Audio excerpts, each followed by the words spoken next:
So I have two of these encoders. One is a working version, and then we have this other one that's not working. It has this kind of silicone protection right here, and you can kind of put the board up.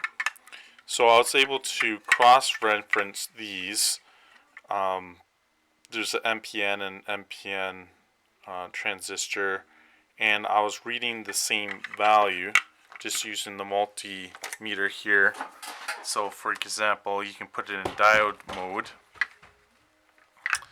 and on this good one we can have the common base there, and we're getting 0.74, and then if I switch it over to the top we get 0.74. And you can do this for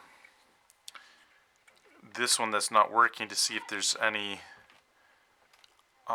differences, and this is 0.734, which is basically the same within tolerance that is working there, and we get the same there. So I know that that component is fine, and then we can reverse it, and then we're getting open. And if I did that on this one, I get the same thing. So then you can, because this is like a failing component and we're not too sure which one, I did check out all these, and all these are passive circuits, and they are working, these chips here.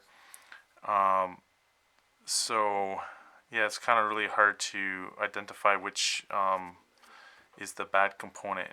In this case I wasn't able to find it because we're all getting the same reading on all the different things. So yeah, I don't know, kind of interesting.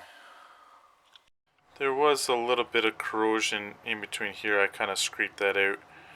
I don't know if that's gonna fix it, but you could try to put it back in and then seeing if it works now. Yeah, that's kind of basically all I can do. Thanks for watching this video. Hope it helped out. If you enjoy electronics or want to learn about how to fix electronics, consider subscribing, and I'll see you in the next video.